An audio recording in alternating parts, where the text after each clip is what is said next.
నమస్కారం. విష్ణు పురాణం 17వ భాగంలోకి వచ్చాం. ఊర్వశీ పురూరవుల కథ చెప్పుకుంటున్నాం. దేవతలతోటి గంధర్వుల వలన లభించినటువంటి అగ్నికుండికని అడవిలో వదిలిపెట్టి వచ్చేసాడు పురూరవుడు. కానీ తర్వాత మళ్ళీ వెళ్ళి తెచ్చుకొని దాంతోటి తెచ్చేసరికి తేవటానికి ప్రయత్నం చేసేసరికి అగ్నికుండిక అక్కడ లేక ఒక జమ్మి చెట్టు, ఒక రావి మొక్క కనపడ్డాయి. ఆ అగ్నే ఈ చెట్టుగా మారుంటుందని భావించి దాంతో అరణిని మధించి చివరికి యజ్ఞం చేసి ప్రపంచమంతా మెచ్చుకునేలాంటి అద్భుతమైన యజ్ఞం చేసి ఊర్వశిని తన దానిగా చేసుకున్నాడని చెప్పుకున్నాం. ఆది కాలంలో ఈ యజ్ఞాలకు ఉపయోగించేటువంటి వైవస్వతాగ్ని కాలాంతరంలో ఆహవనీయము, గార్హపత్యము, దక్షిణాగ్ని అని 3 విధాలుగా అయ్యిందట. కొంతకాలం గడిచిన తర్వాత పురూరవుడికి ఊర్వశి యందు ఆయువు, ధీమంతుడు, అమానసుడు, విశ్వావసుడు, శతాయువు, చిరాయువు అనే 6 కుమారులు కలిగారట. ఈ అమానసుని కొడుకే భీమసేనుడు, అతని కొడుకు కౌంచనుడు, కౌంచనుని కొడుకు సుహోత్రుడు, అతని కొడుకు జహ్నుడు. ఈ జహ్నుడు రాజులలో ఋషిగా ప్రసిద్ధుడు. మనకి జహ్ను పేరు తెలుసు. జహ్ను మహర్షి అనే ఈయన రాజర్షిగా ఉండగా ఒకనాడు యజ్ఞం చేస్తుంటే గంగానది పొంగి ఆశ్రమాన్ని కడిగేసింది. ఇది ఎప్పుడు జరిగింది?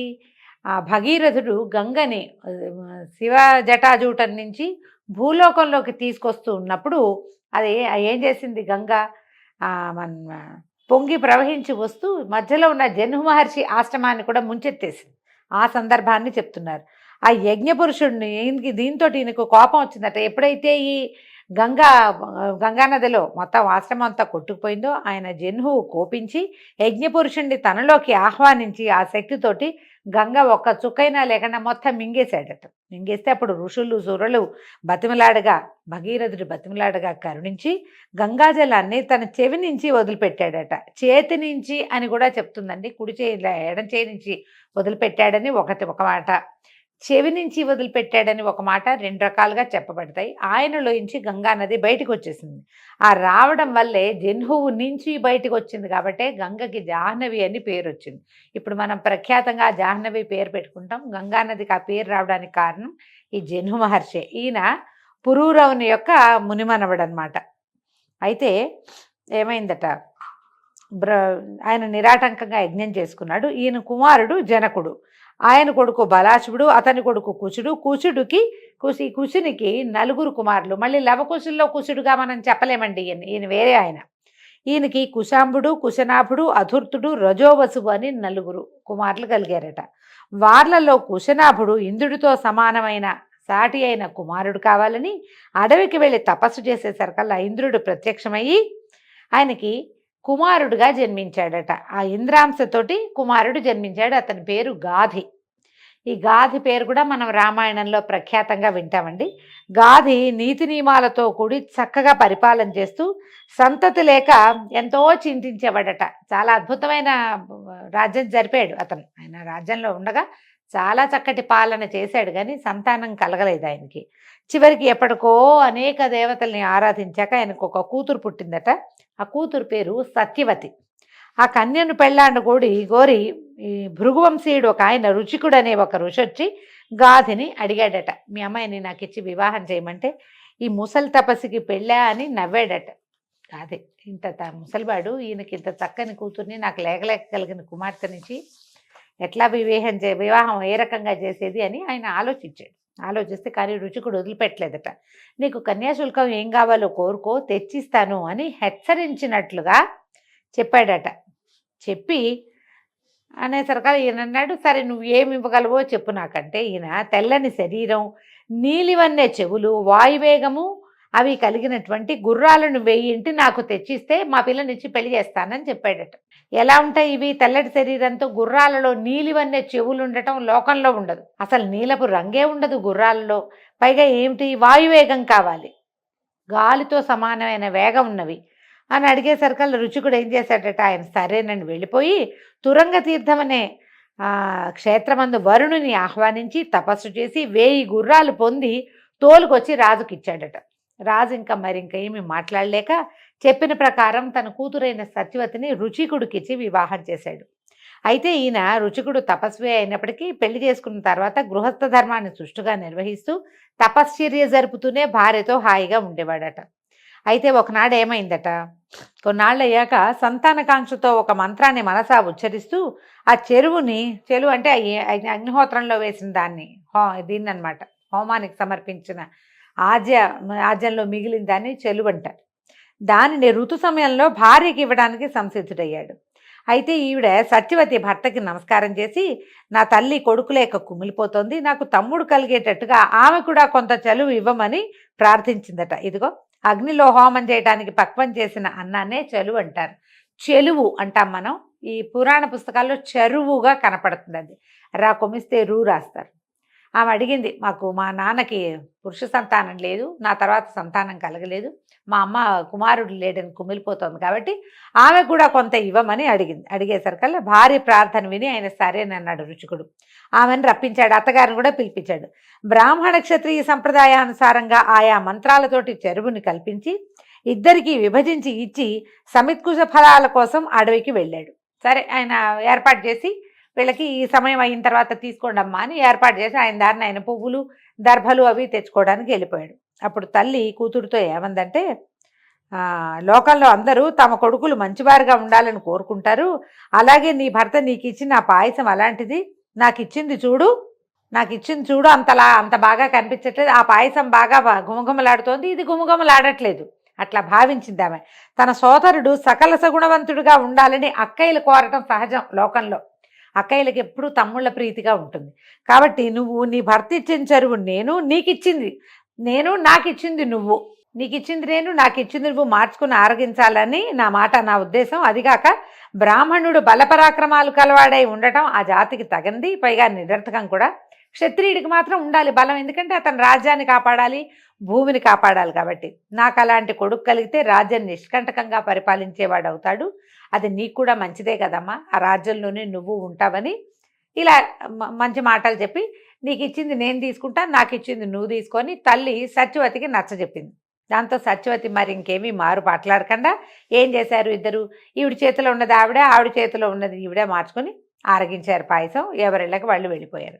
అడవి నుంచి వచ్చినటువంటి రుచికుడు ఇది గ్రహించి భార్యని అడిగట, ఇదేమిటి ఇలా చేసావు, చెరువు మార్చుకుని నువ్వు మీ అమ్మ ఆరగించారా, నీ గర్భం రుద్రమూర్తిగా పెరుగుతుంది, నేను చెప్పింది ఒకటి నువ్వు చేసింది ఒకటి, క్షత్రియకర్మలు చేస్తూ శస్త్రాస్త్రపాణి అయి మహానుభావుడయ్యే కొడుకు నీకు, వేదాంతవేది తపస్శాలి బ్రాహ్మణాచారవర్తనుడు అయిన కొడుకు మీ తల్లికి కలుగుతారు అనేసరికల్లా ఆవిడ బాధపడిపోయిందట. అయ్యో, ముని అన్న మాటలు విని సత్యవతి మంటలో కడుపులో మంట వచ్చేసిందట ఆమెకి దుఃఖంతో. భరించలేక భర్త పాదాల మీద పడి, మహాత్మా తెలిసి తెలియని బుద్ధితో చేసిన తప్పు, మీ మాట దాటి ప్రవర్తించాను, అయితే నన్ను మన్నించండి, నాకు పుట్టే కుమారుడి యందు అట్లా క్షత్రియ గుణాలు ఉండకూడదు, అవి మీ మనవడి యందు ఉండేలాగా అనుగ్రహించండి అని బతిమలాడుకుందట. బతిమాలింది, ఎన్నో విధాలు అడిగిందట. కుమారుడికి వద్దు, మనవడికి ఉంటే కుమారుడు ఏదో హ్యాండిల్ చేసుకుంటాడు, నాకు మాత్రం వద్దని అడిగేసరికల ఆయన సరేనన్నట్టు తథాస్తు అన్నాడు. ఆయన తథాస్తు అన్న తర్వాత సత్యవతీదేవికి ఒక కుమారుడు కలిగాడు. ఆ బిడ్డ పేరు జమదగ్ని.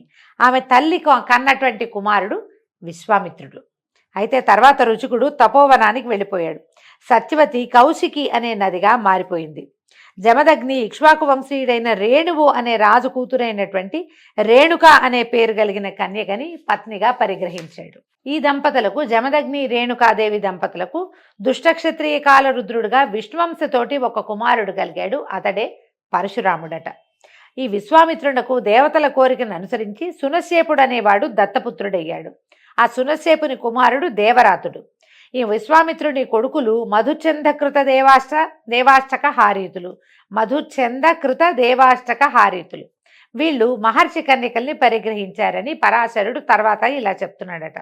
పురూరవుని పెద్ద కుమారుడు ఆయువు, వాడి భార్య పేరు రాహుపుత్రి. ఇతనికి 5 కుమారులు కలిగారట. నహుష, క్షత్ర, వృద్ధరంభ, రజ్య, నేనస్సులని వాళ్ళ పేర్లు. వాళ్లలో నేను నీ కొడుకు సుహోత్రుడు, అతని కొడుకులు కృత్స్నమద, కాశ్య, కాసులు అనేవాళ్ళు, కాసుడు అనేవాళ్ళు ఉండేవాళ్ళట. ఈ రాజసూయాది యజ్ఞాలు చాలా సంతృప్తికరంగా అత్యద్భుతంగా చేశారు వాళ్ళు. వాళ్లలో కృష్ణమదని కుమారుడు శౌనకుడు.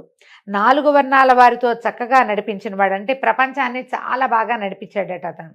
కాశ్యుని కుమారుడు దీర్ఘతపుడు, తపోనిధులలో ముందుగా చెప్పదగినవాడు.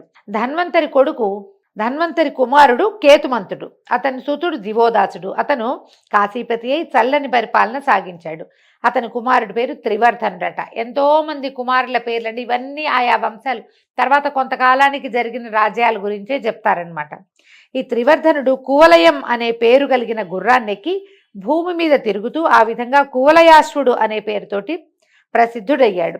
అయితే అతన్ని తండ్రి వత్స వత్స అని పిలిచేవాట. వత్స అంటే ఏం లేదు, కుమార అని, బాబు అని, మనం బాబు అని పిలుస్తాం పిల్లల్ని, ఆ పేరే వత్స. అయితే వత్స వత్స అని పిలవటం వల్ల వత్సుడు అనే పేరుతోటి పెరిగి అతని దేశం వత్సదేశంగా పేరు పొందింది. శత్రురాజుల్ని ఎంతమందినో నిర్మూలించడం వల్ల అతన్ని ఋతధ్వజుడు అని కూడా పిలిచేవారట. అంటే ఎక్కువ మంది శత్రువుల్ని సంహరించడం వల్ల. ఈ కువలయాశ్వుడి కథ మనం దేవి భాగవతంలో వింటామండి. ఇతనికి మదాలస అనే పరమపతివ్రత అయిన భార్య యందు అలర్కుడు అనేటువంటి ఒక కుమారుడు కలిగాడు. ఈ అలర్కుడు లెక్కకు మీర సంవత్సరాల కాలం సకల జనానందకరంగాను రాజ్యాన్ని పరిపాలించాడు. ఆ కాలంలో అలర్కునికి సాటిగా చెప్పదగిన పరిపాలకుడే లేడట.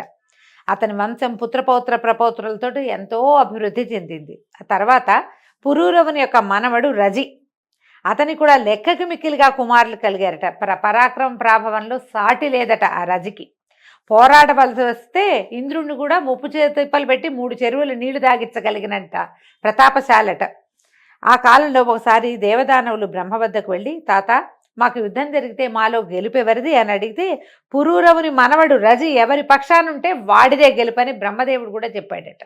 రజి అంత పరాక్రమశాలిగా ఉండేవాడు. తర్వాత దానవులు తొందరగా రజి వద్దకు వచ్చి, మా పక్షా నుండి యుద్ధం చేయనాయన అని బతిమలాడారట.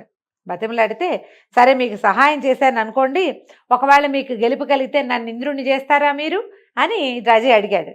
అడిగితే వీళ్ళేమన్నారు, మాకందరికీ పెద్ద సామాన్యుడు, అతనే మాకు ఇంద్రుడిగా ఉండదగినవాడు, మేము ఇప్పుడు యుద్ధం చేసేది అతన్నే ఇంద్రుడు చేయడానికి, మరి నిన్నెట్లా చేయటం అని ఆలోచించి, ఇట్లా కుదరదు మా వల్ల కాదని దానవులు వెళ్ళిపోయారట.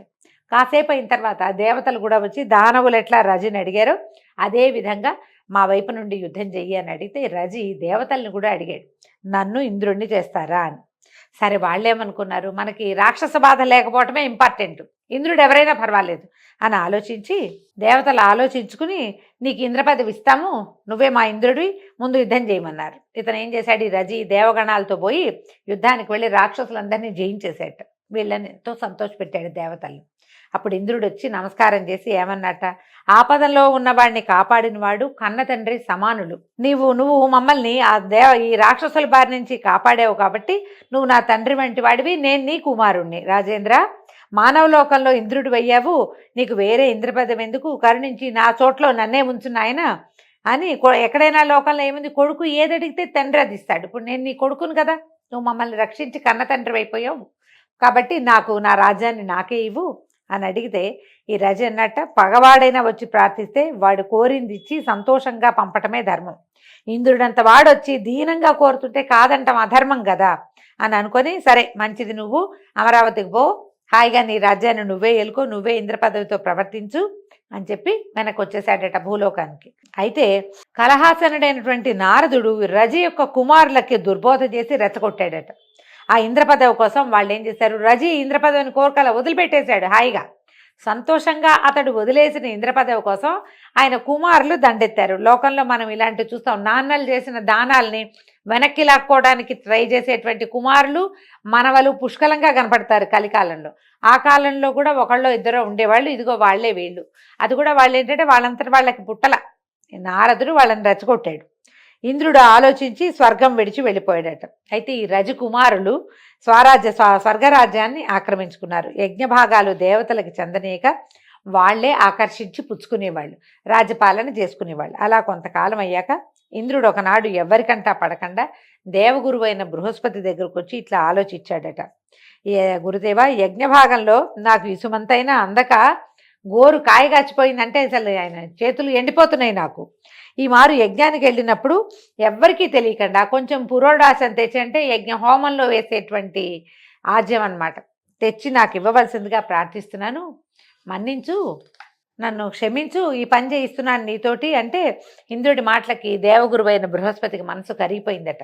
ఏం చేశాడు వెంటనే, దేవతలకి మేలు మేలు దేవతలకి పగవాళ్ళు ఎవరైతే వాళ్ళకి ఫలానా వాళ్ళు అని పేరు పెట్ల, దేవతలకి పగవారికి మాత్రమే కీడు కలిగేలాగా అభిచార హోమాన్ని ఒకదాన్ని నిర్వహించాడట. దాని ప్రభావంతో రజి యొక్క కుమారులు దుర్వివేకులై యజ్ఞాలు చేయక ఎవరితోనూ చేయనివ్వక వేదాలను వేదక్రియలను ద్వేషిస్తూ బ్రాహ్మణులను నిష్కారణంగా పట్టి పీకలు నూలుతూ ఇలా దుష్ప్రవర్తకులై చివరికి వారిలో వారు పగబట్టి తన్నుకుని చచ్చిపోయారట.